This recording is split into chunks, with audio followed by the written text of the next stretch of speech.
Olá, estamos dando início a mais um programa Debates Le Monde Diplomatique Brasil, uma iniciativa do jornal Le Monde Diplomatique Brasil em parceria com a TV PUC, o Canal Universitário e a TVT, a TV dos Trabalhadores.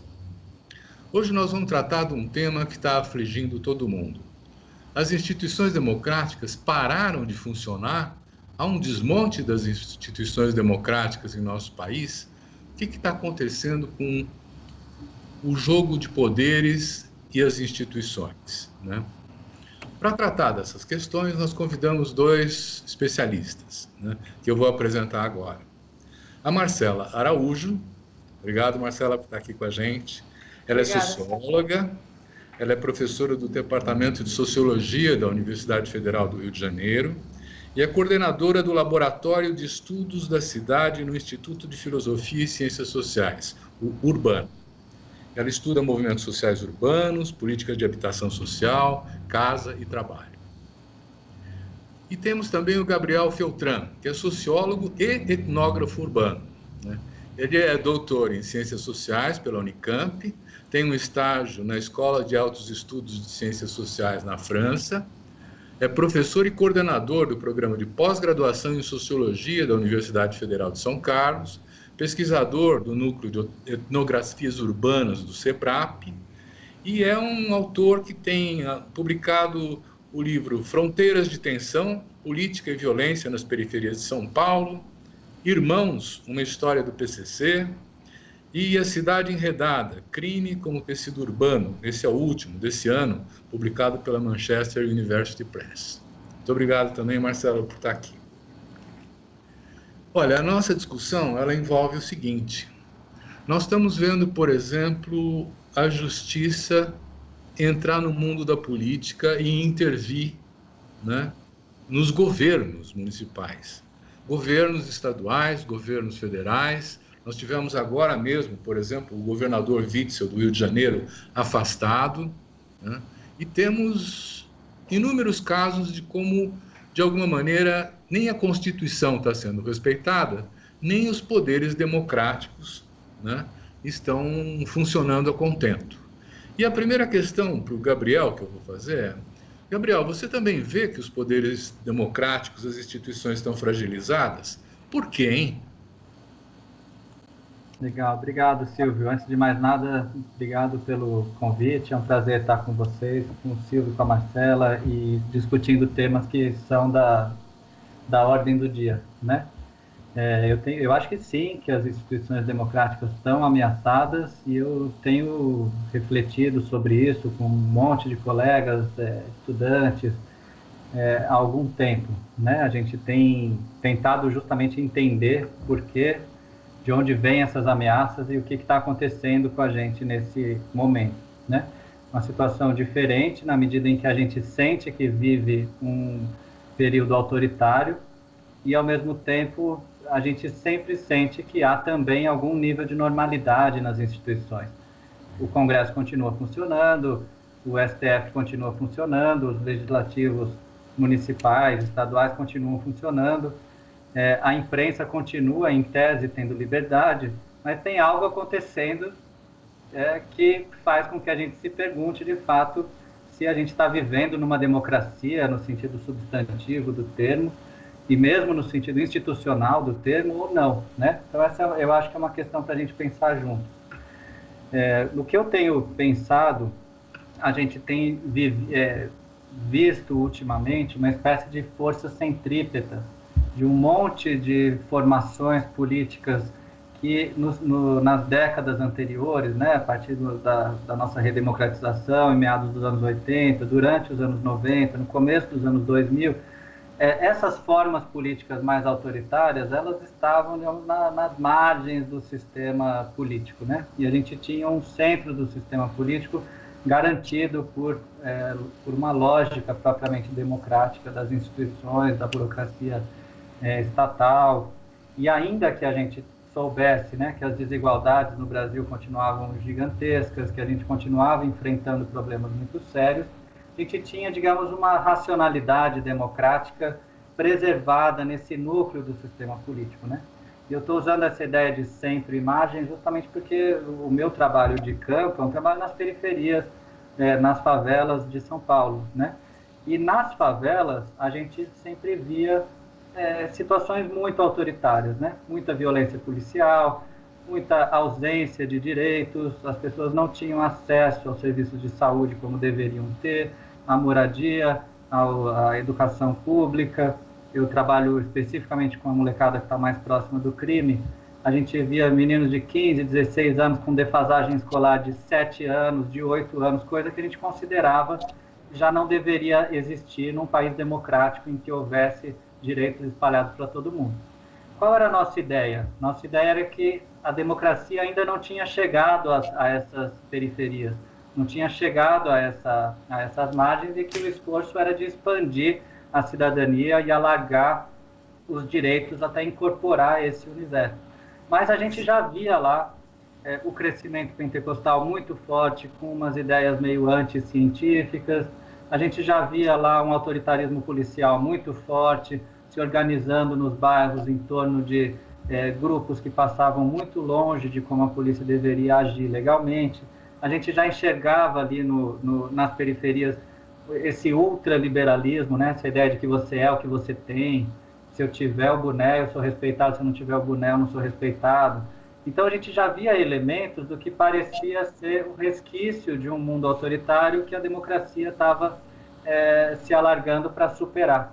Mas eu acho que o que aconteceu nesse período, e com isso eu passo a palavra, né, nessa primeira intervenção, eu acho que o que houve foi uma força centrípeta mesmo, como eu estava dizendo, né? Esses elementos autoritários, esses elementos antidemocráticos, essas formas de ação política que não cabiam numa ordem democrática, elas vieram para o centro do espectro político e chacoalharam aquelas certezas que a gente tinha de que a democracia estava estabelecida e poderia se alargar. É assim que eu tenho pensado o quadro mais geral, e é por isso que a gente vê hoje, né, esses elementos do autoritarismo policial, um certo fundamentalismo religioso anticientificista, de um militarismo antidemocrático, de um jeito de pensar extremamente monetarizado e sem pensar o que significam as medidas econômicas, né, que estão sendo propagadas. A gente vê isso agora no centro da cena pública, e a gente vê que essas coisas abalam, de fato, as instituições democráticas, né? Muito bom. Marcela, a professora Vera Teles tem uma imagem que é bem interessante, que ela fala assim, tem um cupim roendo as instituições democráticas, né? E como você está especializada no tema da cidade, você percebe esse cupim roendo as instituições democráticas? Como é que é isso? Oi, Silvio e Gabriel. Primeiro, agradecer o convite para estar participando do debate. Eu acho a imagem que a Vera Teles coloca muito interessante, né? Um cupim que rói de dentro as instituições. E eu vou até pegar alguns ganchos do que o Gabriel estava falando, especialmente no que diz respeito ao militarismo, né? Que a gente tem visto de forma muito enfática e muito presente, tanto imagética quanto ideologicamente, né, na nossa vida pública hoje em dia, para remontar a nossa redemocratização e de repente, o ovo desse cupim que ficou ali, né, que persistiu mesmo com a Constituinte, né, com a transição, com a formação das nossas instituições democráticas nos anos 80. A gente hoje está vendo uma presença maciça de membros das Forças Armadas em cargos civis no governo federal, mas mais do que isso, uma agenda militarista muito forte, né, que defende posse, porte de armas, aumento do número de projéteis permitidos para cada portador de armas, militarização de escolas, né, entre uma série de outras medidas. Mas quando a gente vai puxando para trás, né, como o Gabriel estava falando, tem já há muito tempo, né, olhando a partir das periferias urbanas, aí no meu caso olhando a partir das favelas e periferias do Rio de Janeiro, também a Zona Oeste e a Baixada Fluminense, que são áreas com muito controle das milícias, a gente tem a presença, né, de incursões policiais violentas desde muito tempo. A gente tem a atuação de polícias mineiras desde os anos 50, dos esquadrões da morte desde os anos 50. Então a gente vai puxando o fio, né, a gente remonta até antes da ditadura militar, né, com a ditadura, a consolidação das polícias militares, e na transição democrática, né, uma persistência dessa instituição que atua de maneira muito violenta e autoritária nas periferias. Mas mais do que isso, mais do que as incursões, né, e essa lógica de guerra que existe como uma ideologia, né, que pauta boa parte das nossas políticas de segurança pública, falando a partir do caso do Rio, mas um fenômeno que cada vez mais tem, né, assumido uma dimensão nacional, a gente tem que pensar também sobre as milícias, né? O que são as milícias, né? A presença, a participação desses agentes de segurança pública, bombeiros, policiais militares, policiais civis, né? Agentes de penitenciárias que controlam territórios das cidades, aqui no Rio, de maneira muito forte, na Zona Oeste, na Baixada Fluminense, que é uma parcela da região metropolitana do Rio, vendem segurança para essas populações. E aí a gente entra numa seara complicadíssima, né? Porque é um modo de controle dos territórios que vem há bastante tempo. As pesquisas que eu tenho feito remontam essa organização desse tipo de dominação nas periferias ao momento da transição democrática. Então a gente tem, por um lado, polícias militares como atores, né, que atuam, atores das economias criminais, né, atores que são corruptos, vendem proteção para exercício de certos mercados de drogas ilícitas, atores que vendem armas, e também esses atores se valendo do medo que a guerra às drogas que eles alimentam para vender, para justificar a cobrança de taxas de segurança em certos territórios sob o seu controle. Então, na verdade, o que eu vejo assim, é um momento de um militarismo autoritário que tomou as instituições do ponto de vista dos operadores, do ponto de vista ideológico, e como o Gabriel tem falado, assim, parece que esses vários movimentos, né, que vinham, foram se aglutinando para a formação, né, disso que a gente está vendo hoje em dia, que, para usar a imagem da Vera, corrói de dentro, né, como cupins, as nossas instituições democráticas. Então, eu fico impressionado com isso, mas eu fico me perguntando também, bom, essas milícias, esse tipo de arbitrariedade que já é anterior ao período de redemocratização, ele tem que contar com a anuência do poder público, porque senão ele não opera, não é? Quer dizer, quando a gente está falando de crime organizado, não é na horizontal, é na vertical. Onde é que está a cúpula, né, desse crime organizado? Quer dizer, então, Gabriel, fala um pouco do cupim, como você está vendo também. Quer dizer, eu acho a imagem muito boa, né? Quer dizer, no sentido dessa articulação do sistema político com esse sistema de controle na base da sociedade. Como é que é? Claro, não, a imagem é ótima justamente por isso, né? A gente olha um móvel com cupim, ele não parece que ele tem cupim, até que quando ele aparece que ele já tem cupim é quando ele já está caindo, né? Ele só é depois que aparece, né? Por enquanto, passa um tempo que a fachada está bonitinha, né? Uhum. Mas o que a gente vem estudando, etc., como a Marcela falou, esses processos sempre foram disputados, né? A democracia nunca foi um consenso no Brasil. Sempre houve disputa em torno de organizar a vida política de um modo democrático ou de um modo autoritário. A gente alternou muitos períodos de autoritarismo explícito com períodos democráticos curtos, e a gente vivia um período já relativamente longo, né, de instituições democráticas. Mas o que a gente vem notando é que essas conexões que se faziam, né, até certa altura dentro do universo esperado para a luta democrática, movimentos sociais, espaço público, debate público, imprensa, depois a gente tem partidos políticos que organizam programas políticos, cada partido representa uma parcela da sociedade ou alguns interesses, né, de cada sociedade.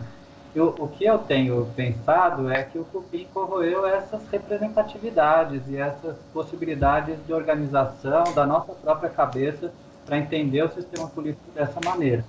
Então, a ideia de massas que eu tenho trabalhado, com inspiração na Hannah Arendt, lá, que inclusive eu estudei com a Vera Teles, A ideia de massas é justamente para chamar atenção para isso, né?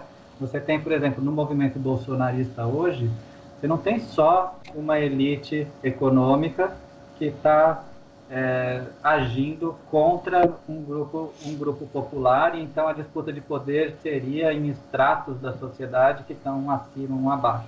Você vai ter nos grupos mais pauperizados bolsonaristas, nos grupos ligados ao mundo dos trabalhadores, você vai ter bolsonaristas, dentro de fábrica você vai ter bolsonaristas, você vai ter bolsonarista de classe média baixa, de classe média alta, de elite, do capital financeiro, dos fazendeiros, etc. Então, a imagem que a gente estava pensando era mais o que o Thompson trabalha no Luta de Classes sem classes, né? Ele fala, a sociedade está se reorganizando, ele está falando da sociedade inglesa do século XVIII, né? Mas a metáfora é boa para pensar aqui, né? A gente está passando por uma transição, as camadas sociais estão se reorganizando e você tem umas novas alianças. Do mesmo jeito que na esquerda tem gente de elite até grupos muito populares, trabalhadores, e você tem uma espécie de reorganização da representação política, né? Então, os evangélicos, por exemplo, eles estão em todos os partidos políticos. Mas na hora que a votação é ideológica, por uma pauta evangélica, não é o sistema partidário que explica a votação na Câmara, é o pertencimento religioso. E o Estado deveria ser laico, o pertencimento religioso não poderia explicar as decisões, né? Então você tem uma espécie de subversão daquilo que a gente esperava que fossem os canais de expressão, né, dos interesses sociais ou das demandas sociais. Então essa coisa fica meio difusa e abre espaço para manipulações de todos os tipos, né? Esse monte de clichê, esse monte de fake news, esse monte de informação que não passa por um crivo, né, do mundo político e joga diretamente na cena pública um monte de gente que não passou por processo nenhum de formação pública, né? Então é a hora que a gente falou o inferno do acadêmico, né? Você estuda uma coisa durante 20 anos, mas aí um paciente recebeu no WhatsApp que é outra coisa, ela fala e está falando mais do que você. Isso é muito importante. Inclusive, esse estudo, essas pesquisas que vocês realizam, elas estão muito ancoradas, vamos dizer assim, numa percepção de como vai mudando a opinião da população, né? Como é que as narrativas vão penetrando, vamos dizer assim, os grupos sociais, né?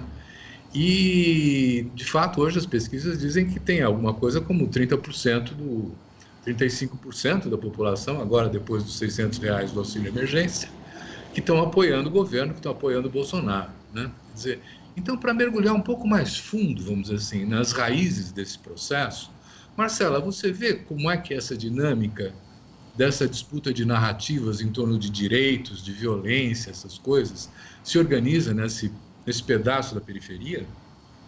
Olha, Silvio, eu acho que para discutir isso a gente precisa pensar. Eu tenho me colocado bastante esse desafio nesse momento. Dois atores políticos bastante importantes nas periferias urbanas são as associações de moradores, por um lado, né, tantas das organizações não governamentais, ou enfim, grupos locais, e a relação deles com movimentos sociais urbanos antigos. Né? O que está acontecendo? A gente tem agora, aqui no Rio, pelo menos, né? Vou falar de maneira um pouco localizada para poder dar dados um pouco mais substantivos. A gente tem, nesse momento da pandemia, a gente viu, né, uma série de movimentações, mobilizações, né, em favelas, em periferias, para garantir que as pessoas tivessem condições mínimas, né, de acesso à comida, acesso a cestas básicas, né, orientações, encaminhamentos para hospitais, informações. E foi muito interessante porque a gente viu uma movimentação de jovens muito forte, né, mas que já vinham de um processo de socialização política, apesar da pouca idade, né, dentro de projetos, né, ligados a ONGs, dentro de uma rede política que já existia nas favelas e nas periferias. Então, assim, são pessoas que têm uma formação política importante e que estão tentando ali não só garantir condições materiais, mas brecar isso que o Gabriel está falando, né? Brecar essa essa divulgação de informações de fake news, né? O fazer grupo no WhatsApp dentro da favela para divulgação da informação correta, fazer página no Facebook, fazer página no Instagram, fazer pesquisas em parceria com universidades.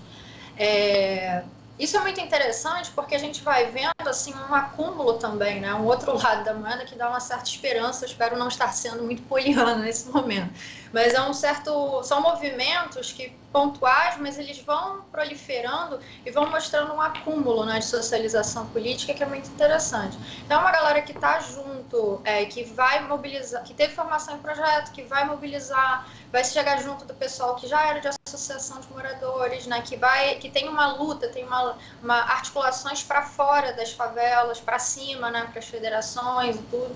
Então, assim, tem por um lado esse movimento que eu acho bastante interessante. Por outro lado, a gente, que infelizmente, né, na sociologia a gente aprende a falar por um lado sempre por outro lado, quando a gente vai para certos territórios, especialmente nas áreas de milícia, o que a gente vê são associações de moradores como atores políticos da dominação desses grupos milicianos. Então, assim, tem essa figura, né, que foi tão importante da organização, né, pela permanência, contra as remoções, pela habitação, né, direito à cidade, reforma urbana, uma série de obras, mutirões que melhoraram condições de vida nas periferias. A gente também vê muitas associações de moradores em certos territórios que são elas mesmas, né, as administradoras de um poder político absolutamente autoritário e violento. E associações que são antigas também. Então, o território do Rio de Janeiro vira um mosaico, né, e dessas disputas que vão sendo feitas. Nesses territórios de dominação das milícias, que passam pelas associações de moradores, que exatamente por controlarem os territórios conseguem fazer articulações com vereadores, né, fazer articulações com parlamentares, e desse modo fazer vínculos para cima, né, garantindo votos, por um lado, por outro lado, sustentação, né, uma série de obras que vão sustentar a presença dessas associações e como elas cobram uma série de taxas por serviços que prestam. Nessas áreas, a gente tem também uma série de movimentos que são culturais, mas absolutamente políticos, né?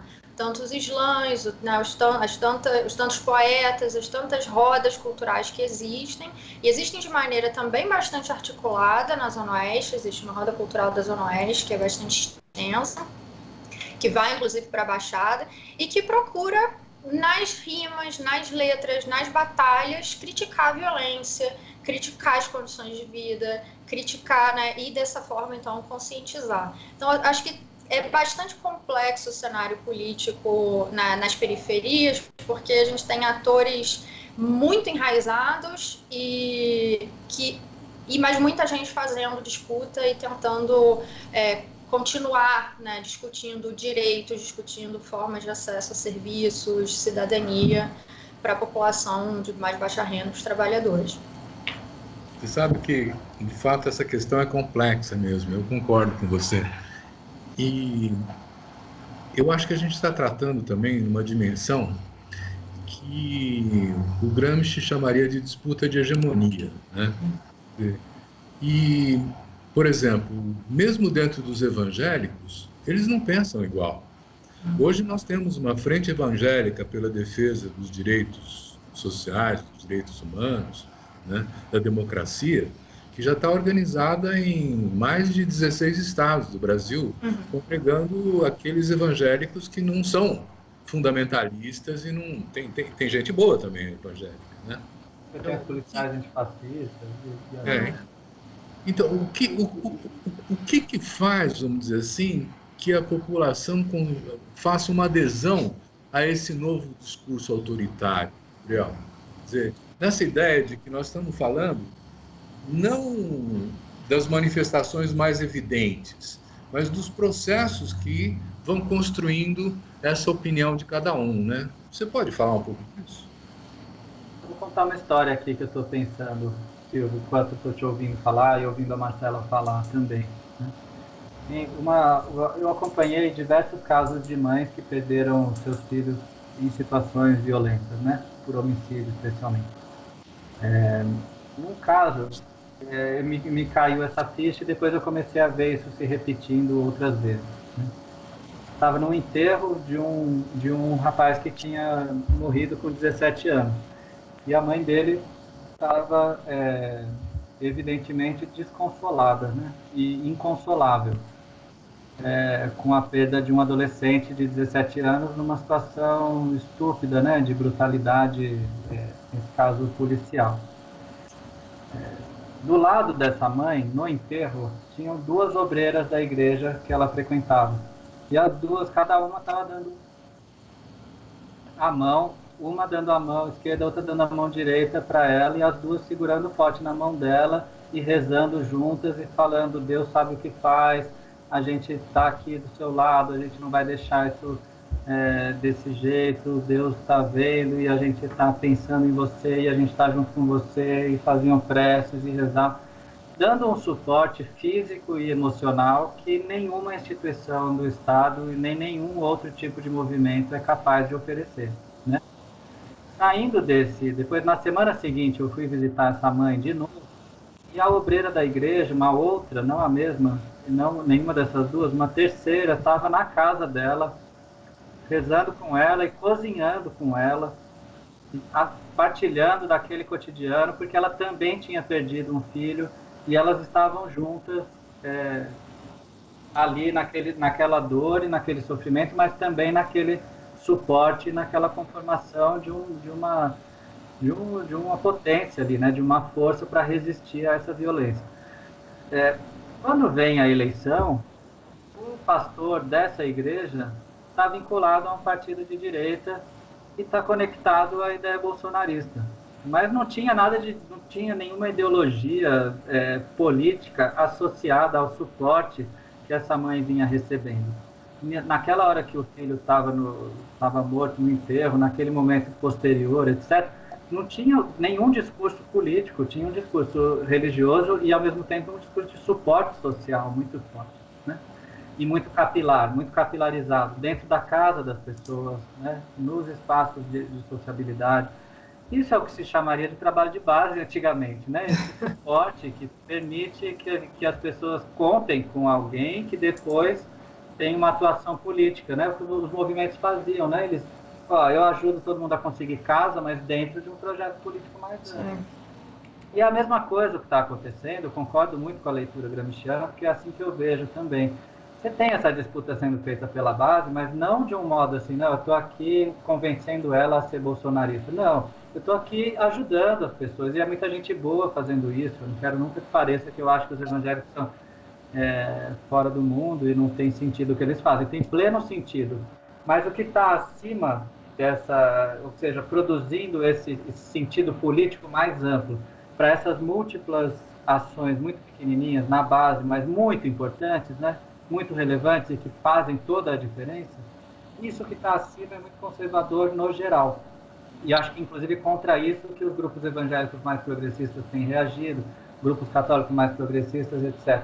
Mas, no geral, o que vem acima no tempo da política, né, na hora da eleição, o que vem é um grande conservadorismo, porque daí isso vem associado a ser contra a ideologia de gênero, a ser contra não sei o quê, e ser contra a universidade pública, ser contra a ciência, que não tinha nada a ver com aquele suporte humanitário, né, que estava sendo oferecido naquele momento. Então tem um conjunto de traduções aí entre esse suporte de base, essa presença de base e um programa político que eu acho que se construiu muito recentemente, né? E acho que muita gente, inclusive na base, não vai aceitar esse tipo de tradução. Mas nesses últimos anos, especialmente na eleição de 2018, foi quase uma ligação direta, né? Aquele trabalho de base se converteu em votação para o Bolsonaro imediatamente. E acho que não vai ser assim tão fácil em outras campanhas. Me lembra o papel que tiveram as comunidades de base da Igreja Católica, né? No que eu chamava de um alinhamento astrológico. Não é verdade isso, mas enfim. E sim, os movimentos, o PT e o governo, né, na mesma perspectiva. Quer dizer, nós temos agora alguma coisa parecida pelo lado da direita, né? Sem dúvida, ou seja, tem muita organicidade, né? esse setor, vamos dizer assim, mais de defesa de direitos, de democracia, recuou, se retraiu. A Igreja Católica, por exemplo, não está mais presente na periferia, né? Nas comunidades de base e tal, né? Da mesma maneira. Aí, Marcela, eu fico preocupado com o seguinte: talvez por uma necessidade de construir uma alternativa, de apontar um caminho, né? Tem muita gente dizendo que existe uma potência nessas organizações de base que hoje estão se articulando para a defesa do território face da Covid, né? Que eu não tenho certeza que exista, né? Como potência, né? Quer dizer, eu vejo solidariedade, que aliás une todos, né? Mesmo os de direita, quando você está falando de fome, de cesta básica, né? Quer dizer, não é uma polarização ideológica. Todos se somam porque entendem que é um problema concreto que está no imediato da vida deles, né? Bom, você também vê essa potencialidade das organizações de base se articulando, criando alguma coisa que possa surgir como uma força política? Olha, eu vejo muito ainda como assim, uma virtualidade, né? Tá ali é, e tem que ser feito alguma coisa com isso. Assim, um esforço de realmente, como o Gabriel estava falando, de tradução, concordo muito com a leitura, de tradução nesse momento, de criar mediadores, né? Que consigam fazer essas cadeias, né? E subir em escala, fazer traduções que subam em escala para articulação novamente dentro de um programa, né, que não seja autoritário, que seja em defesa dos direitos. Se vai acontecer, não sei, a gente não consegue fazer exercício de futurologia. Eu venho recentemente, né, num projeto um projeto de extensão da universidade, em parceria com o pessoal do Dicionário de Favelas, da Fiocruz. A gente está organizando muitas rodas de conversa, né, com o pessoal das favelas, das periferias, para entender de vários lugares, várias gerações, né, para pegar um pouco a pluralidade assim, do que são as periferias urbanas aqui no Rio. E uma coisa que tem aparecido, duas coisas que têm aparecido muito fortemente. Primeiro, a necessidade de criar articulações, né, de que se junte as atividades, as várias iniciativas dos coletivos que trabalham numa lógica horizontal com, né, movimentos que façam o trabalho na vertical.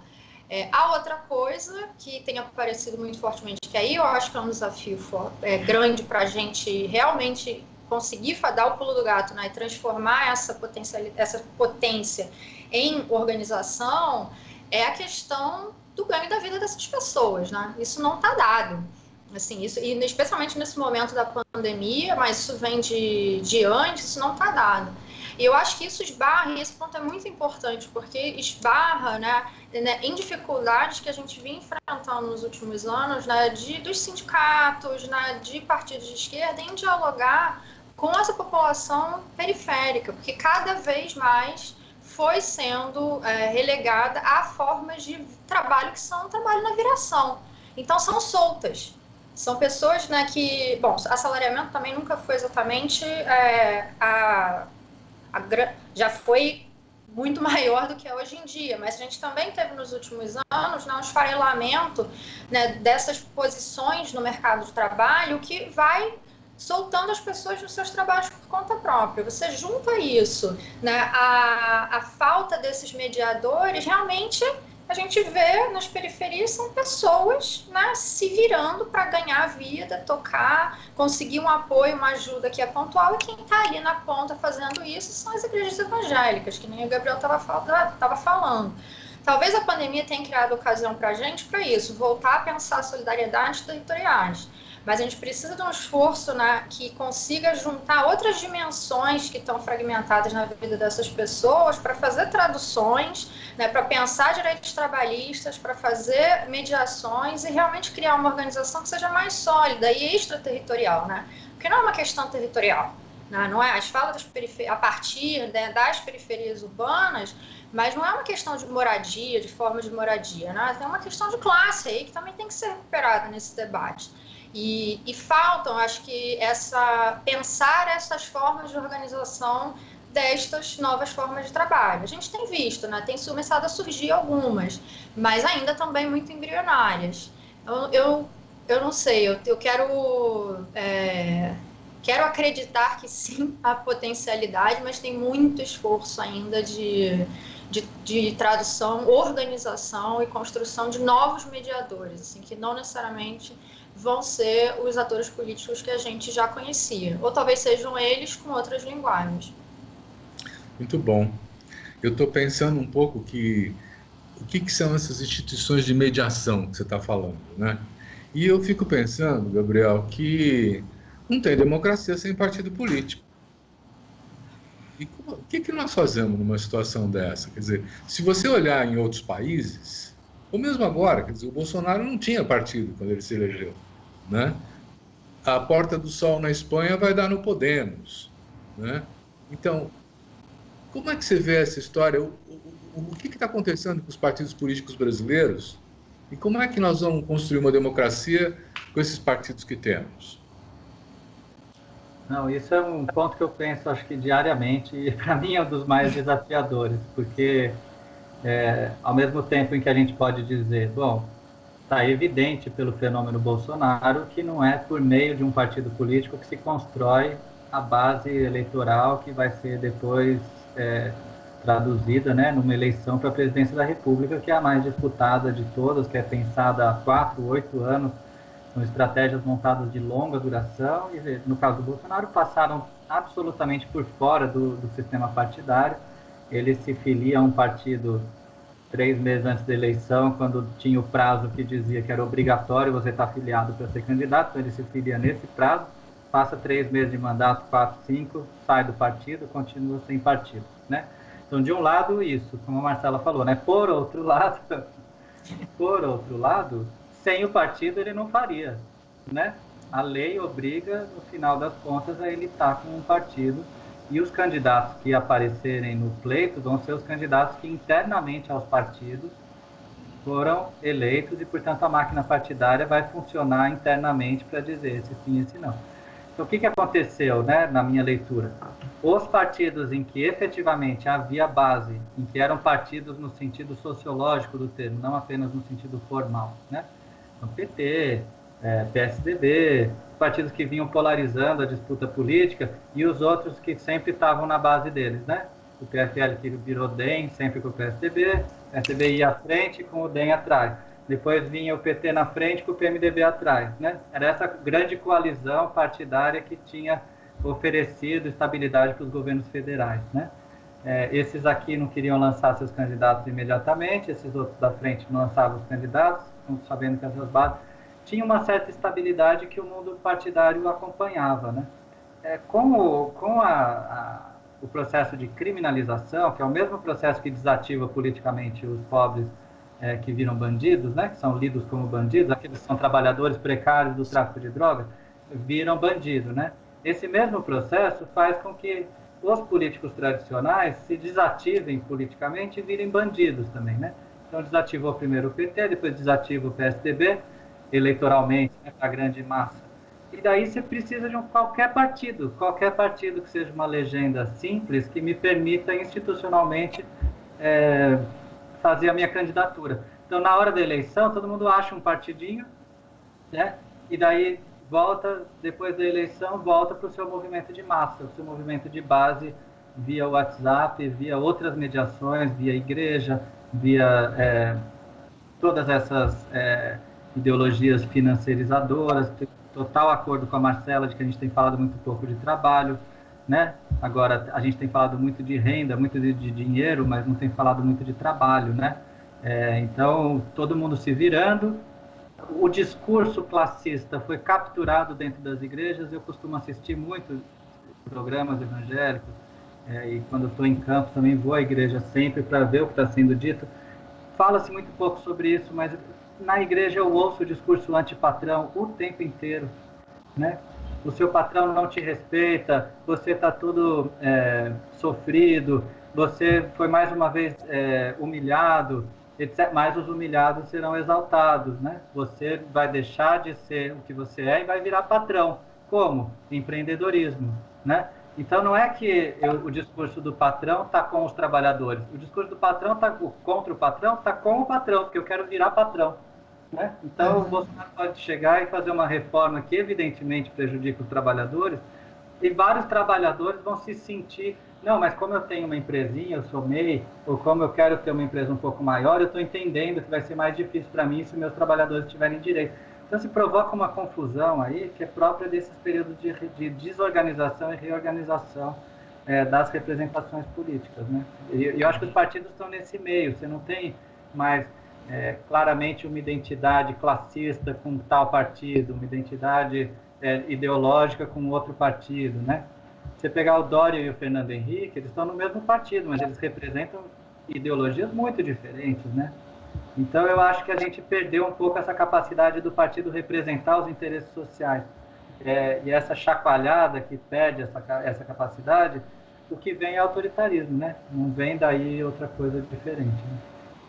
Até porque nós temos hoje bancadas no Congresso que defendem interesses corporativos, a bancada do agronegócio, a bancada do setor financeiro, a bancada de não sei o quê, que estão da bala, que estão em vários partidos, né? Então, os partidos também perderam esse sentido mais programático, né? De apresentar para a população uma alternativa, um projeto de governo, né? Mas tem umas novidades, Marcela, que você deve estar acompanhando. Quer dizer, eu li outro dia que para a Câmara Municipal do Rio de Janeiro vão se apresentar alguma coisa como 10 candidaturas de bancadas coletivas, né? Como é que é isso? Tem que. As eleições aqui estão uma montanha russa, né? As bancadas coletivas já estão vindo, né, das eleições anteriores, são movimentos interessantes, né, pensando os mandatos, tentando despersonalizar. Eu acho que tem que ver realmente programas, pensar realmente em termos de mandatos com programas que não caiam nessa lógica de que a liderança, né, alavanca, né, votos dentro do partido e ela pode migrar de partidos para partidos. Né? Acho que, em grande medida, acaba reforçando também, sendo um mandato coletivo dentro dos partidos, a própria instituição partido. Acho que pode ser um movimento bastante interessante. Tá. Então, e eu fico pensando assim, quer dizer, tem uma agenda, por exemplo, eu acabei de fazer uma conversa com uns pesquisadores na Unifesp que estão dizendo que a fome chegou nas favelas. Quer dizer, hoje tem gente, aliás, Heliópolis fez também, a UNAS, a Associação de Heliópolis, fez também uma pesquisa dizendo que tem gente que hoje não tem condições de fazer as 3 refeições todo dia e está optando por fazer 2, está sendo obrigado, né? E aí eu fico pensando, como é que se faz o vínculo entre as necessidades reais e concretas que estão sendo postas, não só pela emergência, mas pela desigualdade, pela pobreza, né? E as plataformas políticas. Quer dizer, eu não vejo nenhuma discussão sobre eleições municipais até agora, mas também não vejo como se pode expressar no campo da política essas demandas sociais que estão sendo apresentadas. Qual que é a sua opinião, Gabriel? Eu sou bem arendtiano nesse sentido. Eu acho que o mundo das necessidades, ele inibe a participação política, de modo mais geral. Da pessoa que está vivendo necessidade. Pode até outro falar pela necessidade dela politicamente, mas ela própria, se aparece o evangélico com um prato de comida, se aparece o PSOL com um prato de comida, se aparece o Bolsonaro com um prato de comida, é disso que a gente está precisando e é aí que a nossa, o nosso esforço vai estar concentrado. E, obviamente, eu vou me aliar com quem estiver mais perto e com quem estiver me ajudando imediatamente. Né? Então, eu acho que, inclusive, pensando isso, né, numa escala mais ampla, a gente está vendo a perda de popularidade do Bolsonaro nos setores médios, mas está vendo uma ampliação muito forte do bolsonarismo desde o auxílio emergencial nos setores mais pauperizados, nos setores mais baixos, que estão sofrendo com o desemprego, com o subemprego, com a terceirização, com o trabalho de Uber, com o trabalho de entregador de iFood e etc., e que tem alguém falando para eles, eu estou olhando para vocês e vou pôr R$ 600 na sua conta, pelo menos para você poder se alimentar, né? Então, nesse momento, ninguém está pensando assim, qual é o grande programa que está por trás, quais são as pautas da segurança pública desse governo, né? O que eu estava escrevendo no Diário de Campo esses dias em que um policial que eu tinha entrevistado, e a gente sabia que era um policial envolvido em muitos sistemas de corrupção e tal, e uma mãe que tinha perdido um filho por mortes, por policiais envolvidos nesse mesmo rolo de corrupção, estavam na mesma igreja. Então, se você pensa assim, não, essa pessoa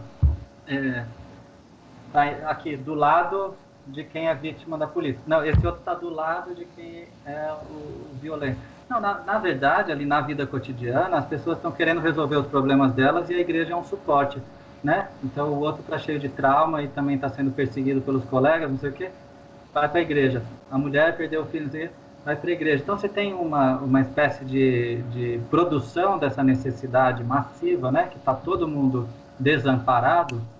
E aí, quem oferecer suporte ganha capacidade política imediatamente, né? Então, esse crescimento desses novos atores da extrema-direita, etc., ele passa menos por ideologização prévia e mais por auto-organização ali em torno de poder, de controle de violência, de recursos específicos, de acumulação, né? O que é milícia, né?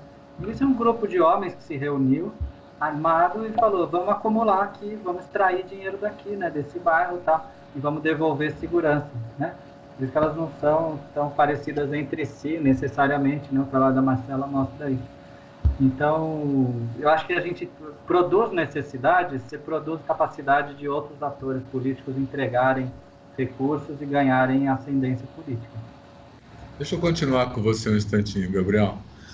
Agora, o auxílio emergência vai passar para R$300 até dezembro. Depois, a ideia é que ele seja substituído.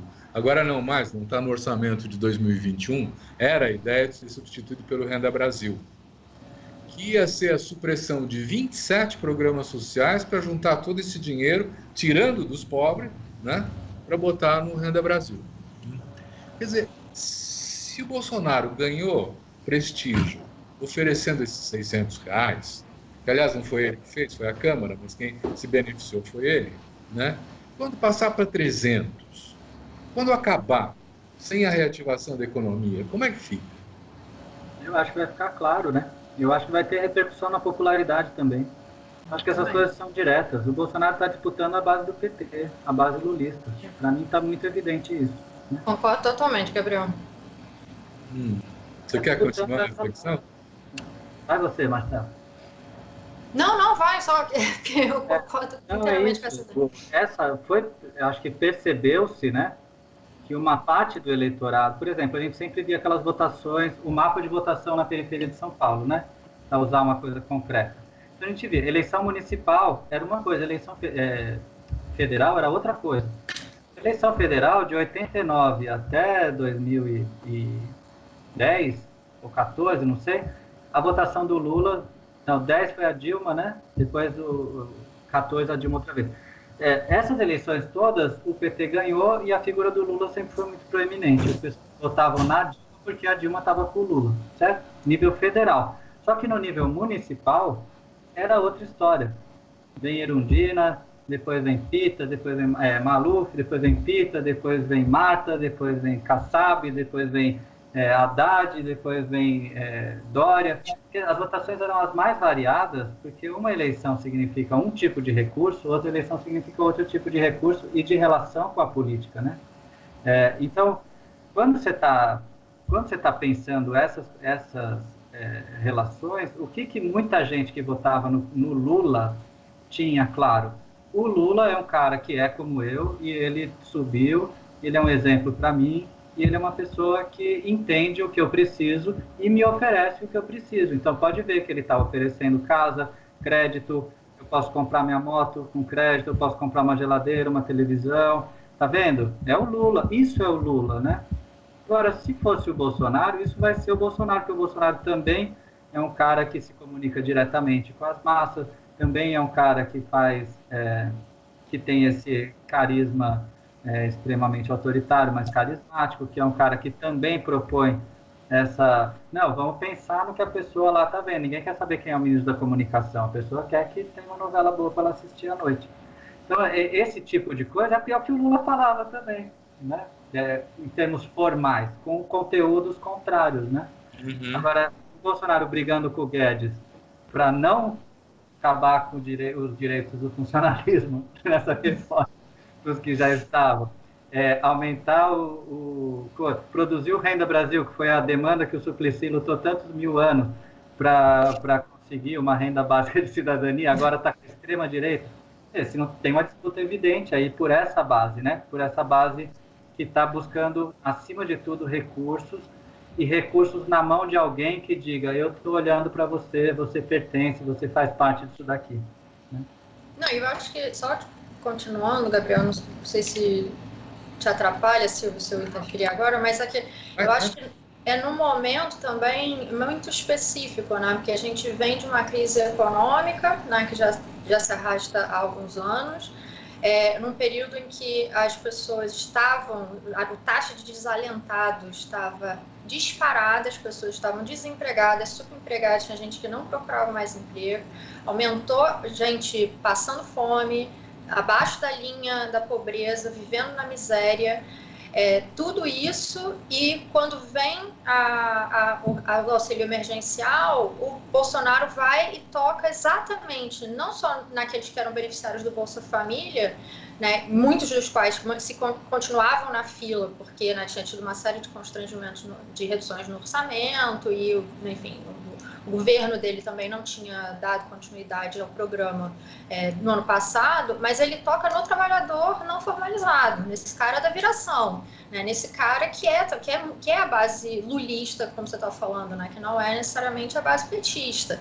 E eu acho que por isso que é muito importante a gente voltar a discutir trabalho e periferia, porque a gente precisa entender essas pessoas, elas estão ganhando a vida, e essas novas formas de auxílio, né, com agora o auxílio emergencial, depois se vier o Renda Brasil, com essa né, consolidação de vários programas, vai tocar nessas pessoas, em como essas pessoas vivem. E isso significa alterar muito significativamente como é que elas correm atrás, né? Para usar aí uma expressão forte, né, dos nossos trabalhadores. As pessoas estão sempre correndo atrás. Se vem um governo com a ideologia que seja, autoritária que seja, e dá um montante de dinheiro como esse, que pela pesquisa do IPEX recentemente foi a principal medida de combate à pobreza no Brasil, né, a gente fica realmente diante de um desafio impressionante. Dá para entender o comportamento, faz todo sentido que esses trabalhadores gente que estava passando fome, trabalhadores informais, desalentados, desempregados, consigam essa fonte de renda e votem no Bolsonaro, mas isso cria um nó para a esquerda, né? Como, afinal de contas, há tanto tempo, o Suplicy, que era uma pessoa que é o principal nome da bandeira da renda básica universal, mas como é que a gente faz, né? Que defendia o Bolsa Família, que defendia a renda básica, agora diante de uma captura, uma apropriação, né, de um programa como esse, e que toca na base eleitoral lulista. Assim, o que fazer diante disso? Uhum. Pois é, o que vocês estão falando para mim, eu leio assim, que a melhor política de comunicação para a maioria empobrecida são as próprias políticas concretas que chegam até eles. Né? Não tem dúvida disso. Mas, eu assinaria embaixo. mas vocês mesmos estão dizendo isso. Mas eu fico pensando, então, e essa disputa de narrativas? Quer dizer, e a fake news, e a internet, e a televisão? Como é que vocês veem o papel hoje desse processo de comunicação, que sem dúvida vai ser muito explorado até o novembro, né? Aí a disputa pela tradução. Disputa por quem vai ser o mediador. Exatamente. Porque, eu sou etnógrafo, né? A gente sabe que ver uma cena... Conta para nós o que é ser etnógrafo. Marcela também é, professor. Já fala por nós dois. Quem faz etnografia há tanto tempo que criou um jeito de olhar para o mundo que é etnográfico. Ou seja, a partir de pequenas cenas da vida cotidiana, a gente vê os sentidos mais amplos do funcionamento social ou da vida social, da sociedade mais ampla. Que nem a gente estava falando lá daquela moça que teve o filho morto com as obreiras da igreja, né? É uma pequena cena do dia a dia, mas ela pode ajudar a gente a entender muita coisa da política brasileira se a gente tiver as mediações corretas, né? Então, essa construção dessas mediações do pequeno para o grande é o que a gente chama de etnografia, né? Especialmente na sociologia. Eu acho que esse desafio agora que a gente tem de pensar assim, as pessoas, a população brasileira, né, em massa, os trabalhadores, ela tem que ganhar a vida dela, ela corre atrás para isso. Quem é que está fazendo para melhorar a vida dessa população? Acho que essa ideia de quem é que está dando futuro, quem é que dá sentido, um sentido, assim, uma direção. O significado, aí, claro, entra a disputa do significado das políticas, né, das medidas concretas, mas como é que isso se conecta a uma certa construção de vida, de projetos que essas pessoas têm. E aí disputar o que é melhoria de vida hoje em dia, né, do que é se correr atrás, se virar, trabalhar, para não deixar, para propor outros caminhos que não, o trabalho por conta própria é o empreendedorismo, né? A segurança é pagando taxa para a milícia. Como é que a gente vai garantindo outras pontes, outros sentidos de melhoria de vida que realmente conectem essas necessidades que são objetivas, estão dadas, têm que ser saciadas, conseguindo lá de dentro do próprio cotidiano fazer com que a pessoa se articule a projetos e programas que sejam maiores, sejam alternativos a todo o autoritarismo, esse militarismo que a gente está vivendo nesse momento. E hoje o que significa é a religião, é Deus. Entreguei para Deus. Muito fortemente é Deus, muito fortemente é Deus. Então você vê como a narrativa política perdeu espaço. Né? Gente, a produção está dizendo que acabou o tempo. Foi tão interessante o papo que a gente foi indo, nem eu mesmo consegui me regular o suficiente para poder dar uma outra vez a voz para vocês. Viu? Então, de fato, acho que foi excelente o programa.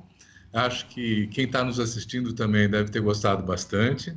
Eu agradeço muito a Marcela Araújo e ao Gabriel Feltran pelo trabalho e dedicação, pelo espaço, do tempo que deram para a gente, né? Tá muito bom o trabalho de vocês. E agradeço a você também que nos assiste, ter nos acompanhado. Até semana que vem. Semana que vem tem mais. Obrigado. Obrigado, gente.